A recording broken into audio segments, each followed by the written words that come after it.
নমস্কাৰ বন্ধুসকল আপোনালোকক এডুকেশ্যন ফৰ অসম চেনেলটোলৈকে প্ৰথমতে স্বাগতম জনাইছো এডিআৰই 2.0 ৰ কাৰণে এডমিট কাৰ্ড কেতিয়া আহিব আৰু আটাইতকৈ ডাঙৰ সমস্যা হৈছে বহুতে এপ্লিকেশন নাম্বাৰ হেৰাইছে বা এপ্লিকেশন ফৰ্মখনে হেৰাইছে বা পাছৱৰ্ড পাহৰিছে কিছুমানে তো এইবিলাক কিদৰে আপোনালোকে ৰিকভাৰ কৰিব সেই বিষয়ে আজিৰ এই ভিডিঅ'টোত আলোচনা কৰিম লগতে এডিআৰই ৰ অফিচিয়েল ৱেবছাইটত এটা নতুন আপডেট আহিছে সেইটো আপোনালোকক দেখুৱাম আহক ভিডিঅ'টো আৰম্ভ কৰোঁ আৰু আপোনালোকে যদি আমাৰ এই পিডিএফ কেইখন কিনা নাই সোনকালে কিনি ল'ব ক্লাছ 3 18000 প্ৰশ্ন উত্তৰ মাথো 152 টকা কিন্তু যদি আজি আপোনালোকে কিনে মাথো 125 টকাত কিনিব পাৰিব আজি বিশেষ অফাৰ দি থকা হৈছে আৰু গ্ৰেড 4 পিডিএফ খন এনে 135 টকা কিন্তু আজি কিনিলে মাথো 112 টকাত আপোনালোকে কিনিব পাৰিব ডেসক্ৰিপচনত লিংক দি দিছো অথবা assamgkpdf.com ভিজিট কৰি কিখন কিনি ল'ব তো sevaonline.org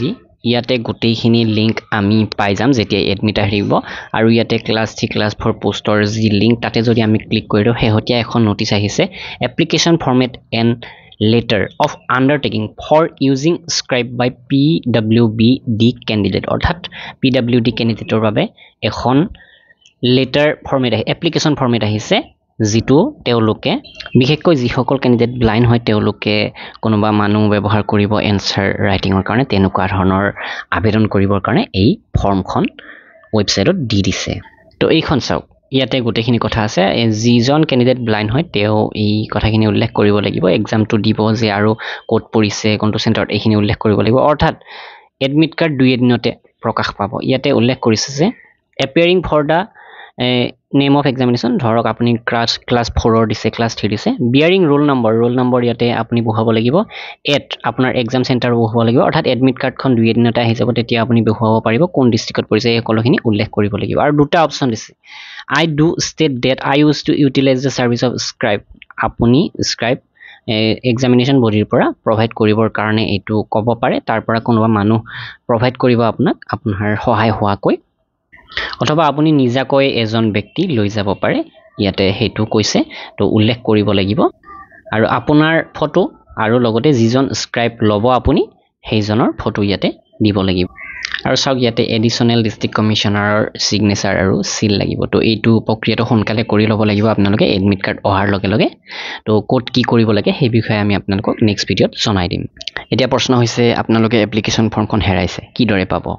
তো এতিয়া যদি আপোনালোকে এপ্লাই কৰাৰ লিংকটোলৈকে যায় তেনেহলে এই এপ্লাই লিংকটো খোল নাখাব কিন্তু যেতিয়া এডমিট কাৰ্ড বিলাক প্ৰভাইড কৰিব তেতিয়া আপোনালোকে পুনৰ লগইন কৰিব পাৰিব SLRC গ্ৰেড 3 বা SLRC গ্ৰেড 3 sevaonline.org এনেকুৱা ধৰণৰ জিবিৰ লিংক আছে তাতে আৰু তাতে আপোনালোকে তো এইখিনি মই যোৱা বছৰৰ প্ৰক্ৰিয়াটোৰ পৰা দেখুৱাইছো যিটো DE ফৰ্মছ SLRC ক্লাছ 4 এনেকুৱা ধৰণৰ লিংক আছে তাতে এডমিট কাৰ্ড ডাউনলোডৰ অপচনত লগইন অপচনটো পাব আপোনালোকে আৰু লগইন কৰাৰ লগে লগে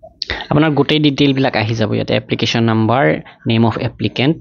কিন্তু লগইন কৰিব কেনেকে হেতু আটাইতকৈ ডাঙৰ সমস্যা হৈছে তো লগইন কৰাৰ কাৰণে আপোনালোকৰ এপ্লিকেশন নাম্বাৰ বা পাছৱৰ্ডৰ প্ৰয়োজন হ'ব কিন্তু আপোনালোকৰ যে এটো পাছৱৰ্ড নাই বা লগইন আইডি নাই তেনে ক্ষেত্ৰত ফৰগট পাছৱৰ্ড মাৰিব লাগিব আপোনালোকে আৰু ফৰগট পাছৱৰ্ড মাৰিলে আপোনালোকক এপ্লিকেশন নাম্বাৰৰ দৰকাৰ নহয় আপোনাৰ যেটো মোবাইল নাম্বাৰ আছিল এপ্লাই কৰি দিছিলে হেতু আৰু ডেট অফ বাৰ্থ টো হয় সাবমিট কৰিলে আপোনাৰ তাত মেছেজ আৰু ইমেইল যাব আপোনাৰ এপ্লিকেশন নাম্বাৰ পাছৱৰ্ড তো সহজতে আপোনালোকে এইখিনি ৰিকভাৰ কৰিব পাৰিব তাৰ কাৰণে টেনচন ল'ব নালাগে বহুতে কমেন্ট কৰি আছে সেই কাৰণে মই ভিডিওটো আপোনালোকক বনাই দিল আৰু দুই এদিনৰ ভিতৰতে এডমিট কাৰ্ড বিলাক আহি থাকিব লেটেষ্ট আপডেট পাই থাকিবৰ কাৰণে আমাৰ চেনেলটোৰ লগত আপোনালোকে জড়িত হৈ থাকক লগতে আমাৰ WhatsApp চেনেল বা Telegram চেনেল জয়েন কৰি ল'ব ডেসক্ৰিপচনত দি দিছো সকলো আপডেট আপোনালোকে তাতেও পাই থাকিব ধন্যবাদ